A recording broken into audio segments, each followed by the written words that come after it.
అన్నా మహేష్. మహేష్ ఎన్ని గొర్రెలు కాస్తున్నారు మీరు మొత్తం?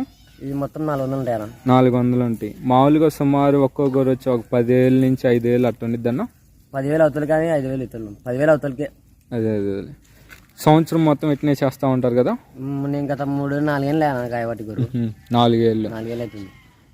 సంవత్సరానికి వచ్చి మీ ఎక్స్పీరియన్స్లో సంవత్సరానికి ఎంత మిలుగుతుందన్న?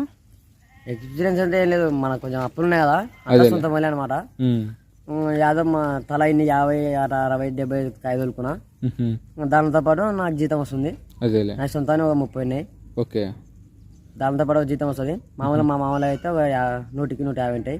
100-150 వచ్చేసి ఏం లేదు, మన అప్పు లేకుండా ఉంటే 3 లక్షలు 4 లక్షలు 4 లక్షలు మిలుగుతున్నాయి. మిగులుతుంది.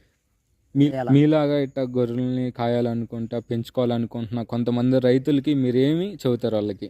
ఏం లేదన్నా, మనం కొనుక్కున్నంత సులభం కాదు.